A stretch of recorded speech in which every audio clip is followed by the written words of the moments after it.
क्या आप अपनी फील्ड में नंबर 1 बनना चाहते हैं? अगर हाँ, तो आज की बुक समरी आपके लिए है। सोचिए, आप अपने करियर में सालों से मेहनत कर रहे हैं, लेकिन कोई नोटिस ही नहीं कर रहा।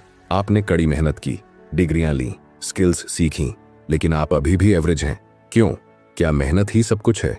क्या टैलेंट से ही लोग मास्टर बनते हैं, या फिर मास्टरी हासिल करने का कोई सीक्रेट है जो दुनिया के सबसे सफल लोग जानते हैं लेकिन बाकी लोग नहीं? रॉबर्ट ग्रीन कहते हैं, दुनिया में कोई भी इंसान जन्म से मास्टर नहीं होता, लेकिन कोई भी इंसान मास्टर बन सकता है।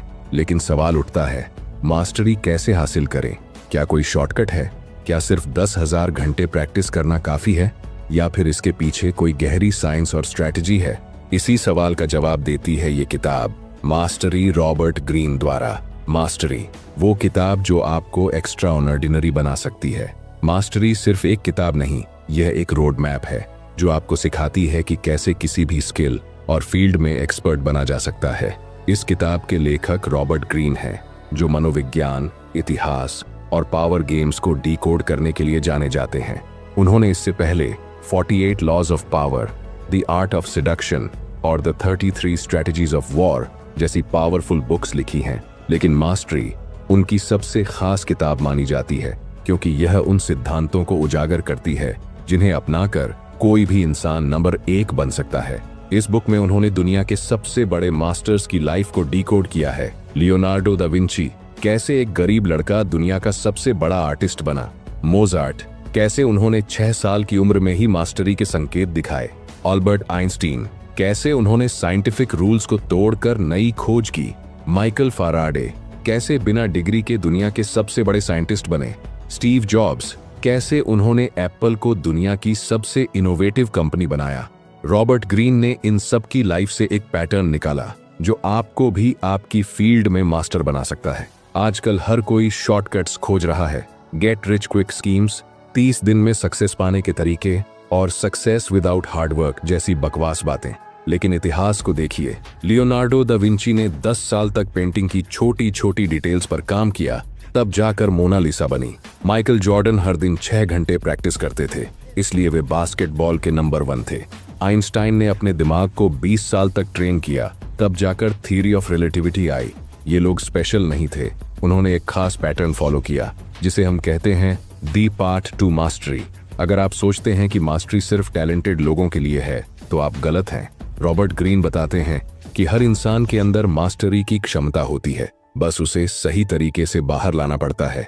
लेकिन कैसे अपने सही कॉलिंग को पहचानें और फॉलो करें, कैसे एक सही मेंटर को चुनें और अपनी स्किल्स डेवलप करें, कैसे 10,000 घंटे की प्रैक्टिस से भी ज्यादा पावरफुल तरीका अपनाएं, कैसे क्रिएटिविटी और इंस्टिंक्ट को मास्टरी में बदलें, इन सारे सवालों का जवाब इस वीडियो में मिलेगा। इस वीडियो को देखने के बाद आप सिर्फ मास्टरी का कॉन्सेप्ट नहीं समझेंगे, बल्कि इसे अपनी लाइफ में अप्लाई कर पाएंगे। आप जान पाएंगे कि दुनिया के सबसे सफल लोगों ने असल में क्या किया जिससे वे लीजेंड बने, और सबसे जरूरी, आप अपनी फील्ड के नंबर 1 एक्सपर्ट बनने का सफर शुरू कर देंगे। तो चलिए शुरू करते हैं। अध्याय 1, अपने बुलावे की खोज, जीवन का कार्य। Discover your calling. क्या आपको सच में पता है कि आपको अपनी लाइफ में क्या करना है? सोचिए, एक ट्रेन अपनी पूरी रफ्तार से आगे बढ़ रही है, लेकिन उस ट्रेन में बैठे किसी भी यात्री को यह नहीं पता कि यह कहां जा रही है। अब सोचिए कि आप भी उसी ट्रेन में हैं। आपके आसपास के लोग उतर रहे हैं, कुछ नए लोग चढ़ रहे हैं, और आप बस बैठे बैठे यह सोच रहे हैं, क्या मैं सही दिशा में जा रहा हूं? अगर आपकी लाइफ भी कुछ ऐसी ही लगती है, तो इसका सीधा मतलब है कि आपने अभी तक अपना बुलावा, कॉलिंग नहीं पहचाना। ऑथर कहते हैं, अगर आपको नहीं पता कि आपको लाइफ में क्या करना है, तो बाकी दुनिया आपको बताएगी कि क्या करना चाहिए। लेकिन क्या सच में कोई तरीका है जिससे आप अपनी लाइफ का सही रास्ता पहचान सकें? क्या मास्टरी की शुरुआत यहीं से होती है? क्या सिर्फ पैशन काफी है? हर जगह आपको यह सुनने को मिलेगा, अपने पैशन को फॉलो करो। लेकिन अगर सिर्फ पैशन से कोई सफल होता, तो दुनिया में करोड़ों लोग बिना किसी संघर्ष के नंबर 1 बन जाते। अगर सिर्फ पैशन से मास्टरी मिलती, तो हर इंसान अपने करियर में खुश होता। सच ये है कि पैशन सिर्फ एक शुरुआती संकेत है, लेकिन असली बुलावा गहरी खोज से आता है।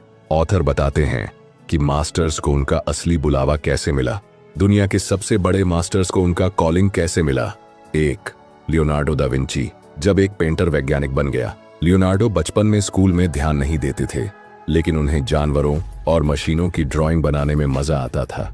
14 साल की उम्र में उन्होंने एक मास्टर पेंटर के साथ ट्रेनिंग शुरू की, लेकिन उन्हें सिर्फ पेंटिंग में ही नहीं बल्कि हर चीज की गहराई में जाने में दिलचस्पी थी। इसीलिए वे सिर्फ एक पेंटर नहीं बने, बल्कि इंजीनियर, साइंटिस्ट और इन्वेंटर भी बने। अगर उन्होंने सिर्फ पेंटर बनने को अपना पैशन मान लिया होता तो शायद वे कभी मास्टरी तक नहीं पहुंचते। 2. मोजार्ट। जब एक बच्चा जन्म से मास्टर बना, मोजार्ट ने 4 साल की उम्र में पियानो बजाना शुरू किया। 6 साल की उम्र में उन्होंने अपना पहला कंपोजिशन लिखा। लेकिन क्या यह सब टैलेंट था? नहीं, उनके पिता एक म्यूजिक टीचर थे जिन्होंने उन्हें सही दिशा दिखाई। 3. Albert Einstein. जब स्कूल का एवरेज स्टूडेंट साइंस का भगवान बना। आइंस्टीन बचपन में पढ़ाई में एवरेज थे, लेकिन उन्हें सवाल पूछना बहुत पसंद था। टाइम क्या होता है, यूनिवर्स कैसे काम करता है। उनका असली बुलावा गणित के फॉर्मूलों में नहीं बल्कि गहरे सवालों में छिपा था। इसीलिए उन्होंने थ्योरी ऑफ रिलेटिविटी खोजी, जो पूरी साइंस को बदलने वाली थी। अगर आइंस्टाइन ने सिर्फ स्कूल की पढ़ाई को ही सीरियस लिया होता तो वे कभी मास्टर नहीं बन पाते। अब सवाल उठता है, अगर आपको अभी तक अपना बुलावा नहीं मिला तो आप इसे कैसे खोज सकते हैं? क्या कोई साइंटिफिक तरीका है जिससे हम जान सकें कि हमें क्या करना चाहिए? ऑथर इसके लिए 3 चीजें बताते हैं। 1. बचपन की झलकियां। बचपन में आपको किस चीज में सबसे ज्यादा मजा आता था? क्या आप किसी चीज में घंटों डूब जाते थे बिना थके? यही आपकी मास्टरी की पहली झलक हो सकती है। दूसरों की राय। लोग अक्सर आपको किस चीज के लिए पसंद करते हैं? क्या वे कहते हैं कि तुम इस चीज में नेचुरली अच्छे हो? शायद वही आपका असली बुलावा हो। 3. बार बार आने वाला पैटर्न। अगर आप अपनी लाइफ को देखें तो क्या कोई पैटर्न दिखता है? बार बार कौन सी चीज आपको सबसे ज्यादा आकर्षित करती है? शायद वहीं आपका कॉलिंग छिपा हो। आज से ही अपने बुलावे को ढूंढना शुरू करें। 1. अपनी लाइफ का ऑडिट करें। एक पेपर उठाइए और लिखिए, बचपन में मुझे क्या करना पसंद था? अभी कौन सी चीज मुझे सबसे ज्यादा एक्साइट करती है? लोग किस चीज के लिए मेरी तारीफ करते हैं? 2. अपने काम को एक्सप्लोर करें। अगर आपको अभी तक अपना बुलावा नहीं मिला तो हर चीज ट्राई करें, नए स्किल्स सीखें, अलग अलग चीजों को एक्सप्लोर करें। 3. अपने काम को गेम बनाइए।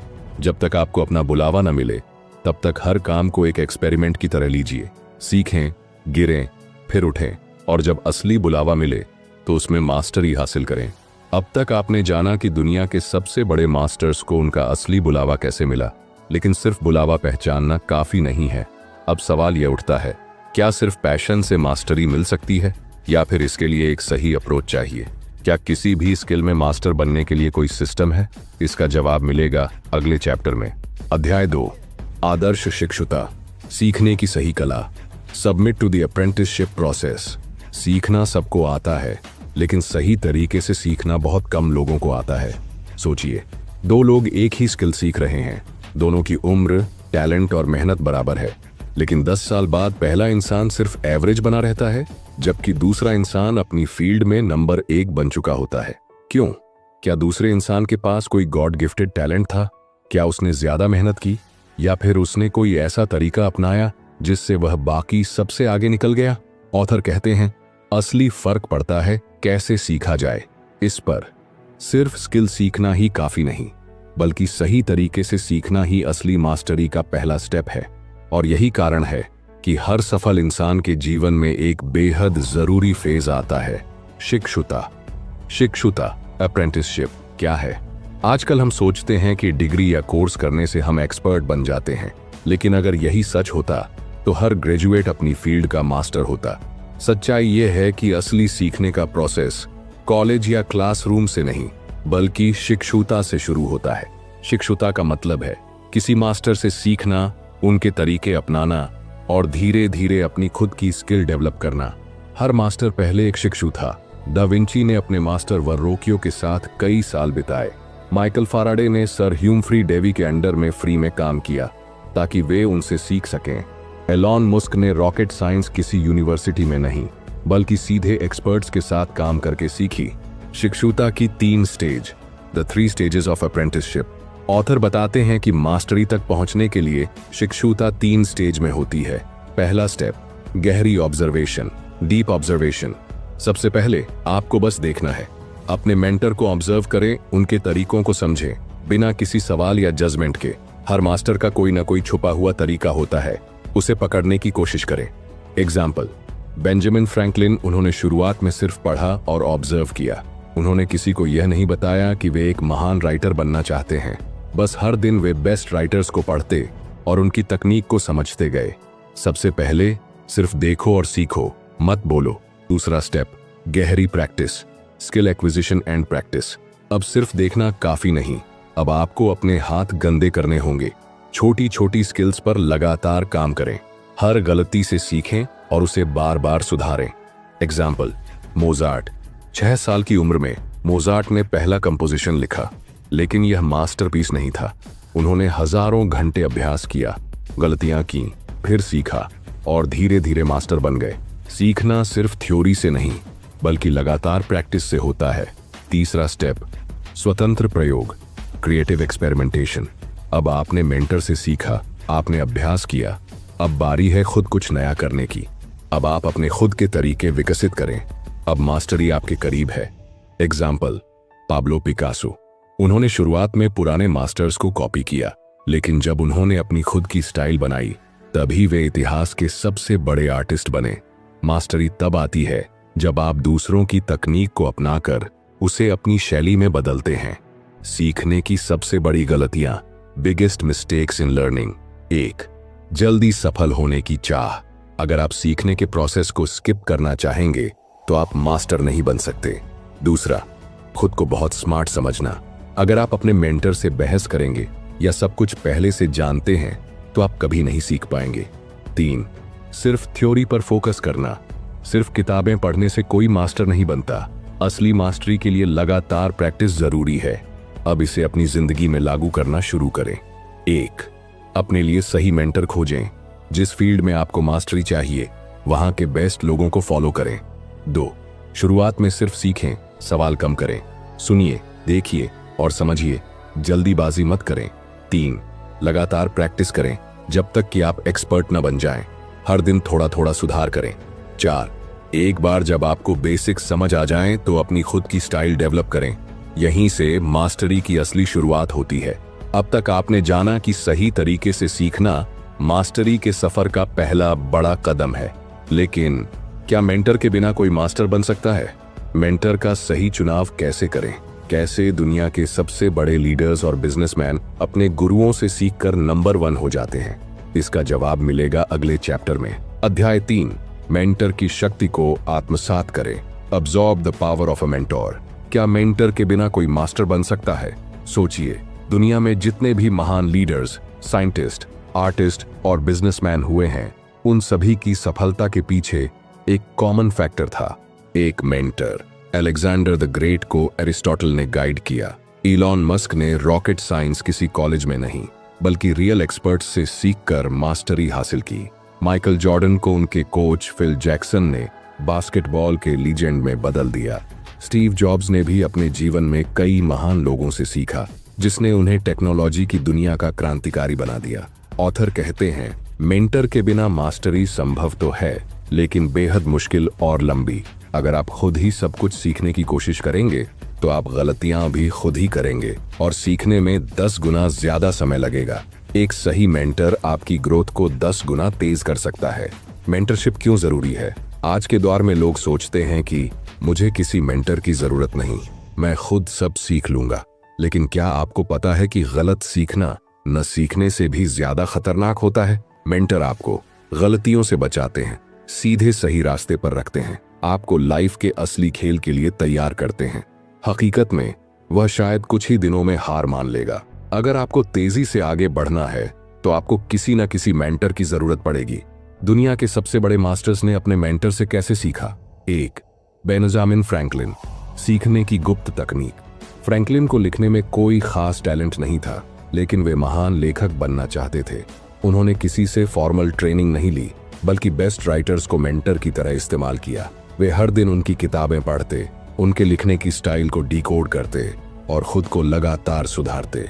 कुछ ही सालों में वे अमेरिका के सबसे प्रभावशाली लेखकों में से एक बन गए। अगर आपको कोई फिजिकल मेंटर नहीं मिल रहा तो बेस्ट लोगों की किताबें और उनके काम को गहराई से स्टडी करें। 2, माइकल फाराडे। एक साइंटिस्ट की अनोखी अप्रेंटिसशिप। फैराडे गरीब परिवार से थे और पढ़ाई की कोई खास डिग्री नहीं थी, लेकिन उन्हें साइंस से प्यार था। इसलिए उन्होंने सर हम्फ्री डेवी को अपना मेंटर बनाने का फैसला किया। वे उनके लिए फ्री में काम करने को तैयार हो गए ताकि उनके ज्ञान को सीख सकें। कुछ ही सालों में वे इतने महान वैज्ञानिक बन गए कि उनकी खोजों ने पूरे इलेक्ट्रिसिटी के युग की शुरुआत कर दी। मेंटर से सीखने का सबसे अच्छा तरीका है उनके आसपास रहना और हर छोटी बात को ऑब्जर्व करना। कैसे सही मेंटर खोजें? ऑथर बताते हैं कि मेंटरशिप के लिए सही व्यक्ति को चुनना बेहद जरूरी है, वरना गलत मेंटर आपकी पूरी दिशा भटका सकता है। मेंटर चुनने के 3 सोने के नियम। पहला नियम, वह व्यक्ति खुद उस लेवल पर पहुंचा हो जहां आप जाना चाहते हैं। अगर आप बिजनेस सीखना चाहते हैं तो किसी असली बिजनेसमैन से सीखें, न कि सिर्फ मोटिवेशनल स्पीकर से। 2, वह सख्त हो लेकिन प्रैक्टिकल हो। असली मेंटर आपको खुश करने के लिए नहीं बल्कि सुधारने के लिए होते हैं। 3, मेंटर वही चुने जिसकी सोच और सिद्धांत आपके फील्ड में बेस्ड हों। सिर्फ फेमस लोगों को मेंटर न माने बल्कि सही नॉलेज रखने वालों को चुने। मेंटर से सीखने की 3 बेहतरीन टेक्निक्स। 1, अज्ञानी बनकर सीखो। Learn like a blank slate. हमेशा मानकर चलें कि आपको कुछ नहीं आता। जो भी सीखें उसे बिना किसी जजमेंट के अपनाएं। 2, छोटी जिम्मेदारियां खुद लें। Take small responsibilities. मेंटर को सिर्फ फॉलो मत करो, उनके काम में हेल्प करने की कोशिश करो।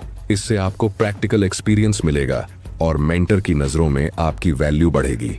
3, सीधे सवाल मत पूछो, उनके जवाब खुद खोजो। Find answers before asking.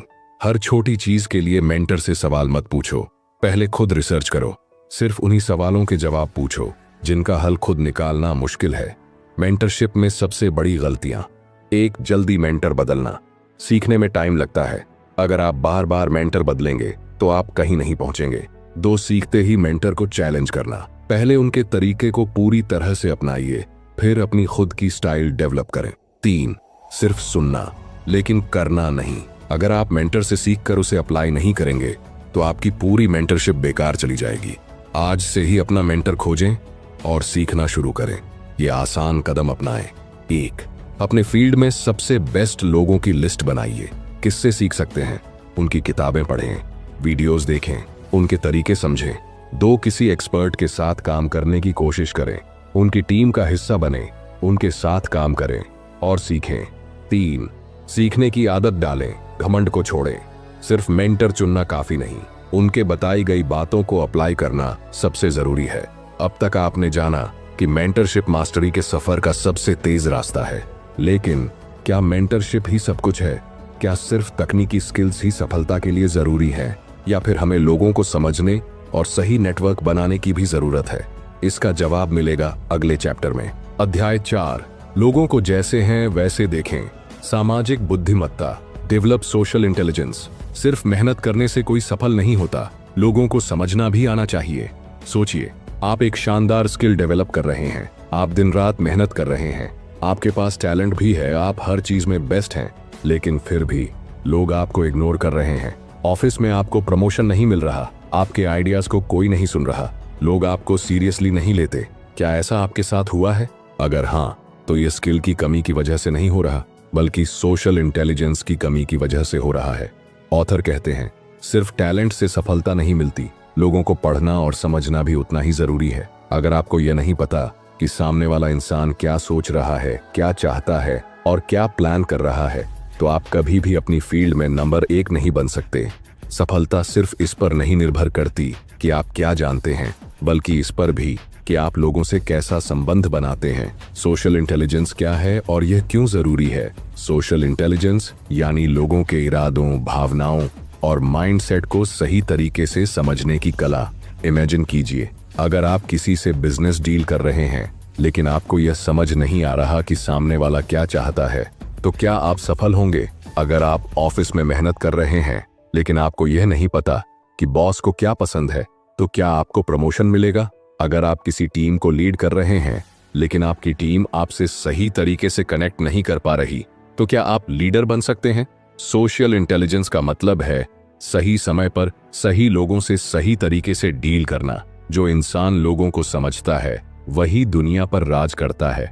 दुनिया के सबसे सफल लोगों ने सोशल इंटेलिजेंस का कैसे इस्तेमाल किया? 1, जूलियस सीजर, जिसने अपनी सेना को मानसिक रूप से अपने साथ बांध लिया। रोमन सम्राट जूलियस सीजर ने कभी भी अपने सैनिकों को सिर्फ आदेश नहीं दिए, वे उनकी फीलिंग्स को समझते थे, उनकी परेशानियों को सुनते थे। जब सेना मुश्किल में होती थी तो वे खुद सैनिकों के साथ खाना खाते और उनके साथ मैदान में खड़े रहते। इसलिए उनकी सेना ने उन्हें कभी धोखा नहीं दिया और वे इतिहास के सबसे बड़े लीडर्स में से एक बन गए। 2. अब्राहम लिंकन, जिसने दुश्मनों को भी दोस्त बना लिया। लिंकन को राष्ट्रपति बनने के बाद कई विरोधियों का सामना करना पड़ा, लेकिन उन्होंने विरोधियों को हटाने के बजाय उन्हें अपनी सरकार में शामिल कर लिया। उन्होंने अपनी सोशल इंटेलिजेंस से दुश्मनों को दोस्त बना दिया और अमेरिका को सबसे बड़े संकट से बाहर निकाला। जो लोग आपको नीचे गिराना चाहते हैं, कभी कभी वही आपकी सबसे बड़ी ताकत बन सकते हैं, बस आपको उन्हें समझना आना चाहिए। 3. स्टीव जॉब्स, जिसने लोगों की जरूरतों को समझा और एप्पल को दुनिया का सबसे बड़ा ब्रांड बना दिया। स्टीव जॉब्स कोडिंग एक्सपर्ट नहीं थे, लेकिन वे लोगों की सोच को समझने में एक्सपर्ट थे। उन्होंने देखा कि लोग सिर्फ फोन नहीं चाहते, बल्कि एक ऐसा डिवाइस चाहते हैं जो उनकी लाइफस्टाइल का हिस्सा बने। उन्होंने आईफोन को एक इमोशनल ब्रांड बना दिया और लोग उससे कनेक्ट हो गए। सिर्फ प्रोडक्ट मत बनाइए, लोगों की भावनाओं को समझिए। सफलता आपके पास खुद आ जाएगी। कैसे पहचानें कि कौन दोस्त है और कौन दुश्मन?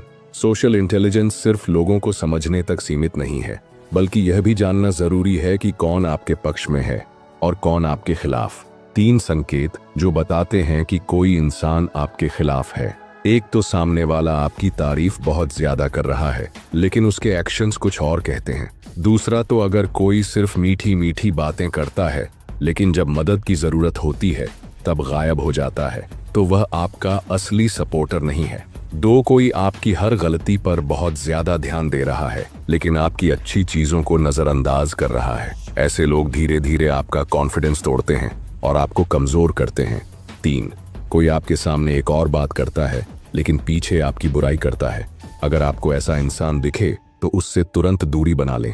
ऑथर कहते हैं, सफलता का एक बड़ा हिस्सा यह जानना है कि किन लोगों को अपनी टीम में रखना है और किन्हें दूर करना है। सोशल इंटेलिजेंस को कैसे डेवलप करें? 1. ज्यादा सुनिए, कम बोलिए। लोगों को ध्यान से सुनना सीखें, तभी आप उनके इरादों को समझ पाएंगे। 2. इमोशनल सिग्नल्स को पहचानिए। लोग क्या कह रहे हैं उससे ज्यादा यह देखें कि वे कैसे कह रहे हैं। उनके हाव भाव, आवाज का टोन और एक्सप्रेशंस पर ध्यान दें। 3. हर किसी को दोस्त मानने की गलती मत करें। हर इंसान आपके अच्छे के लिए नहीं होता। सही लोगों को पहचानना सीखें। 4. सही नेटवर्क बनाइए। सिर्फ स्किल्स डेवलप करना काफी नहीं, उन लोगों के साथ रहें जो आपको आगे बढ़ने में मदद कर सकते हैं। अब तक आपने जाना कि सोशल इंटेलिजेंस कैसे आपकी मास्टरी और सफलता को कई गुना बढ़ा सकता है, लेकिन क्या सिर्फ मेंटरशिप और सोशल इंटेलिजेंस से मास्टरी मिल सकती है? क्या क्रिएटिविटी और इनोवेशन के बिना कोई भी इंसान मास्टर बन सकता है? क्या कोई ऐसा तरीका है जिससे आप अपनी क्रिएटिव सोच को और तेज कर सकते हैं? इसका जवाब मिलेगा अगले चैप्टर में। अध्याय 5, आयामी मन को जागृत करें, रचनात्मक क्रियाशील बने। Unleash creative energy through mastery. सिर्फ मेहनत करने से कोई मास्टर नहीं बनता, मास्टरी के लिए क्रिएटिविटी भी जरूरी है। सोचिए, 2 लोग हैं, दोनों एक ही फील्ड में हैं, दोनों ने समान समय तक ट्रेनिंग ली है, दोनों को अपने काम की पूरी नॉलेज है, लेकिन 10 साल बाद पहला इंसान सिर्फ एक अच्छा प्रोफेशनल बनकर रह जाता है, जबकि दूसरा इतिहास में अपना नाम दर्ज करवा लेता है। क्यों? क्योंकि दूसरा इंसान सिर्फ स्किल्स सीखने में नहीं, बल्कि उन्हें नई दिशा देने में भी माहिर था। ऑथर कहते हैं, मास्टरी तब आती है जब आप सिर्फ सीखते नहीं, बल्कि चीजों को नया रूप देना भी सीख जाते हैं। क्रिएटिविटी का मतलब सिर्फ नई चीजें बनाना नहीं, बल्कि पुरानी चीजों को नए तरीके से देखना है। क्या क्रिएटिविटी जन्मजात होती है? हम अक्सर सोचते हैं कि क्रिएटिव लोग खास होते हैं, या फिर क्रिएटिविटी एक टैलेंट है जो सभी को नहीं मिलता। लेकिन क्या मोजार्ट जन्म से ही संगीत बनाना जानते थे? क्या डा विंसी के पास कोई दिव्य शक्ति थी जिससे वे इतनी अद्भुत पेंटिंग्स बना पाते थे? क्या आइंस्टाइन के पास कोई मैजिक था जिससे उन्होंने थियरी ऑफ रिलेटिविटी खोजी? नहीं, ये सभी लोग क्रिएटिविटी में मास्टर बने क्योंकि उन्होंने इसे डेवलप किया। ऑथर बताते हैं कि क्रिएटिविटी कोई जादू नहीं, बल्कि एक साइंटिफिक प्रोसेस है जिसे कोई भी सीख सकता है। कैसे दुनिया के सबसे बड़े मास्टर्स ने अपनी क्रिएटिविटी से इतिहास रचा। 1. लियोनार्डो दा विंची, जब एक पेंटर ने साइंस एंड आर्ट को जोड़ दिया। लियोनार्डो सिर्फ एक पेंटर नहीं थे, बल्कि वे इंजीनियर, साइंटिस्ट और इन्वेंटर भी थे। वे मानव शरीर की स्टडी करते, उसकी संरचना को समझते और फिर उसे अपनी पेंटिंग्स में लागू करते। उनकी क्रिएटिव सोच ने मोनालिसा को सिर्फ एक पेंटिंग नहीं, बल्कि दुनिया का सबसे चर्चित आर्ट बना दिया। अगर आप अलग अलग चीजों को जोड़ सकते हैं तो आप क्रिएटिविटी के मास्टर बन सकते हैं। 2. अल्बर्ट आइंस्टीन, जिसने सोचा कि अगर मैं लाइट की स्पीड से दौड़ूं तो क्या होगा। आइंस्टाइन की सबसे बड़ी खोज थियरी ऑफ रिलेटिविटी एक जिज्ञासा से शुरू हुई थी। उन्होंने सोचा, अगर कोई इंसान लाइट की स्पीड से दौड़े तो क्या होगा। इस सवाल ने उन्हें ऐसी खोज की तरफ मोड़ दिया जिसने फिजिक्स की दुनिया ही बदल दी। बड़ी खोजें हमेशा बड़े सवालों से शुरू होती हैं। 3. स्टीव जॉब्स, जिसने टेक्नोलॉजी को एक आर्ट बना दिया। स्टीव जॉब्स ने देखा कि लोग सिर्फ कंप्यूटर नहीं, बल्कि एक ऐसा डिवाइस चाहते हैं जो उनकी लाइफस्टाइल का हिस्सा बने। उन्होंने डिजाइन, यूजर एक्सपीरियंस और इमोशंस को टेक्नोलॉजी से जोड़ा और आईफोन दुनिया में छा गया। क्रिएटिविटी का असली मतलब है लोगों की जरूरतों को समझकर उन्हें एक नया रूप देना। कैसे अपनी क्रिएटिविटी बढ़ाएं? ऑथर बताते हैं कि क्रिएटिविटी डेवलप करने के लिए आपको अपनी सोच के दायरे से बाहर जाना होगा। क्रिएटिविटी बढ़ाने के 3 सबसे जरूरी तरीके। 1. अलग अलग चीजों को जोड़ने की आदत डालें। सिर्फ अपनी फील्ड में ही मत सोचिए, बल्कि दूसरी फील्ड से भी सीखिए। डा विंची ने साइंस और आर्ट को मिलाया, आइंस्टाइन ने इमेजिनेशन और फिजिक्स को जोड़ा। 2. हर चीज पर सवाल उठाइए। आइंस्टीन की थ्योरी एक सवाल से शुरू हुई, अगर मैं लाइट की स्पीड से दौड़ूं तो क्या होगा। हर चीज को एक अलग नजरिए से देखिए, यही क्रिएटिविटी का असली राज है। 3. अपने दिमाग को एक्सपेरिमेंट करने दें। सिर्फ थ्योरी मत सीखिए, खुद एक्सपेरिमेंट कीजिए, नए तरीके खोजिए, गलतियां कीजिए और अपने अनुभव से सीखिए। अगर आप हर चीज को अलग नजरिए से देखना सीख जाएं, तो आप किसी भी फील्ड में क्रिएटिविटी के मास्टर बन सकते हैं। आज से ही क्रिएटिव बनना शुरू कीजिए और ये आसान कदम अपनाइए। 1. खुद से रोज 5 सवाल पूछिए। हर दिन किसी भी टॉपिक पर 5 नए सवाल सोचिए जो पहले किसी ने नहीं पूछे। 2 नए फील्ड्स एक्सप्लोर कीजिए। सिर्फ अपनी इंडस्ट्री तक सीमित मत रहिए, अलग अलग फील्ड्स से सीखिए। 3 गलतियों से डरिए मत, एक्सपेरिमेंट करते रहिए। हर असफलता आपको मास्टरी के और करीब ले जाती है। अब तक आपने जाना कि क्रिएटिविटी सिर्फ टैलेंट नहीं, बल्कि सीखी जा सकने वाली एक स्किल है। लेकिन क्या सिर्फ क्रिएटिविटी और सोशल इंटेलिजेंस से मास्टरी मिल सकती है? क्या सफलता के लिए सिर्फ दिमाग तेज होना जरूरी है या कुछ और भी चाहिए? क्या कोई ऐसा तरीका है जिससे हम अपने इंस्टिंक्ट्स और लॉजिक दोनों को जोड़ सकें? इसका जवाब मिलेगा अगले चैप्टर में। अध्याय 6, सहज और तार्किक को मिलाएं, मास्टरी हासिल करें। Combine instinct and logic to achieve mastery. क्या सिर्फ लॉजिक से ही सफलता मिलती है या फिर गट फीलिंग भी मायने रखती है? सोचिए, आप 2 रास्तों के बीच खड़े हैं। पहला रास्ता तार्किक, लॉजिकल है, जहां सब कुछ गणना और डेटा पर आधारित है। दूसरा रास्ता सहज, इंस्टिंक्टिव है, जहां आपको अपने अनुभवों और गट फीलिंग पर भरोसा करना होगा। अब सवाल यह उठता है, आप किसे चुनेंगे? क्या एक मास्टर बनने के लिए सिर्फ लॉजिक काफी है या फिर सहज बुद्धि, इंट्यूशन भी एक महत्वपूर्ण भूमिका निभाती है? ऑथर कहते हैं, सिर्फ लॉजिक या सिर्फ इंस्टिंक्ट से कोई मास्टर नहीं बनता, दोनों को जोड़ना ही असली मास्टरी है। इंस्टिंक्ट आपको संभावनाएं दिखाता है और लॉजिक आपको सही दिशा में ले जाता है। सिर्फ तार्किक सोच, लॉजिकल थिंकिंग से क्या दिक्कत है? आजकल हर कोई डेटा, एनालिसिस और गणना पर भरोसा करता है। हर फैसला तर्क और तथ्यों के आधार पर लिया जाता है।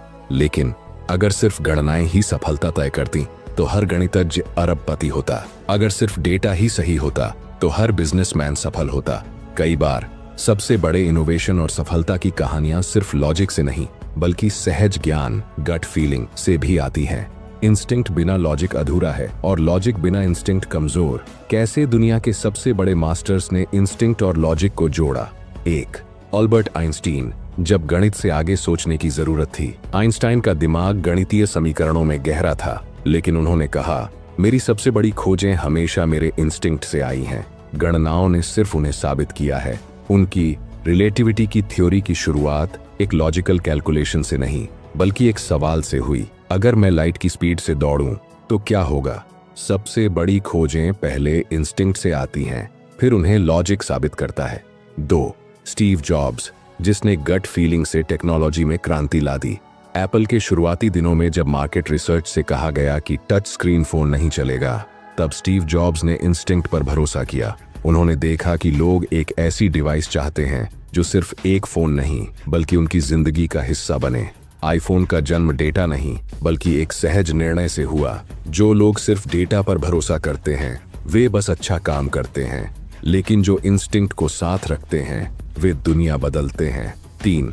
ब्रूस ली, जिसने फाइटिंग में इंस्टिंक्ट और लॉजिक को मिलाया। ब्रूस ली ने हर फाइटिंग स्टाइल को सीखा, लेकिन उन्होंने देखा कि सिर्फ नियमों से फाइटिंग में मास्टरी नहीं मिलती। उन्होंने अपनी फाइटिंग स्टाइल में इंस्टिंक्ट और फ्लेक्सिबिलिटी को जोड़ा। उनका famous quote be like water यही दिखाता है कि जब लॉजिक और सहजता मिलते हैं तब परफेक्शन आता है। सिर्फ रूल्स मत फॉलो करो, उन्हें अपने हिसाब से ढालो। इंस्टिंक्ट और लॉजिक को एक साथ कैसे लाएं? 1. अपनी इंस्टिंक्ट पर भरोसा करें, लेकिन उसे टेस्ट भी करें। हर गट फीलिंग को तुरंत सच मत मानिए, उसे पहले परखिए। अगर आपका दिमाग किसी फैसले की ओर बार बार इशारा कर रहा है तो उसके पीछे लॉजिक ढूंढिए।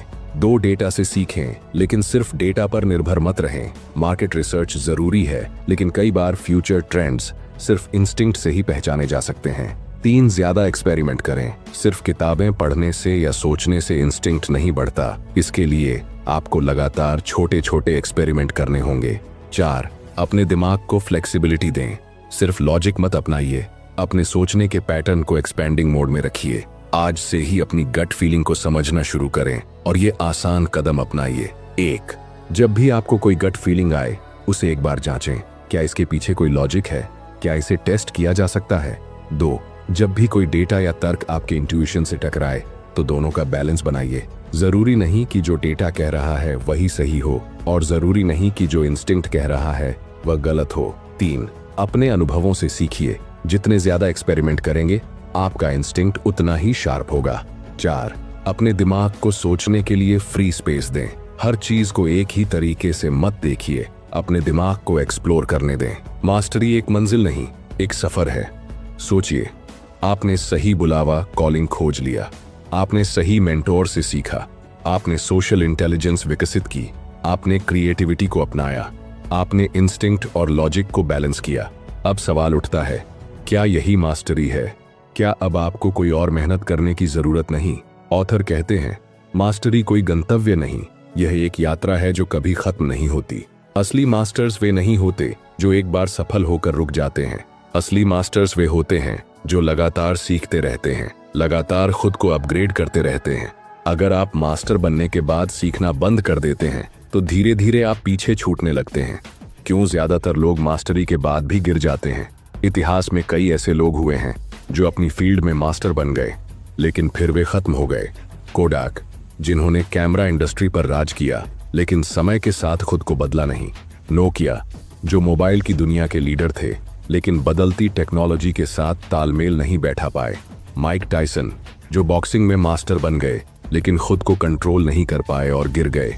मास्टरी की सबसे बड़ी दुश्मन होती है सेल्फ सेटिस्फैक्शन, खुद से संतुष्ट हो जाना।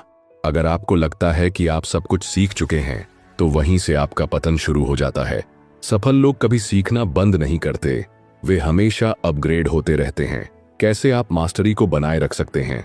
ऑथर बताते हैं कि असली मास्टर्स के अंदर एक खास क्वालिटी होती है, एंडलेस लर्निंग माइंडसेट, हमेशा सीखने की आदत। मास्टरी को बनाए रखने के 3 गोल्डन रूल्स। 1. खुद को हमेशा एक विद्यार्थी समझें, चाहे आप कितने भी सफल हो जाएं, यह मानकर चलें कि अभी भी बहुत कुछ सीखना बाकी है। 2. हर 5 से 10 साल में खुद को दोबारा इन्वेंट करें। दुनिया बदलती रहती है, अगर आप खुद को समय के साथ नहीं बदलेंगे तो आप पिछड़ जाएंगे।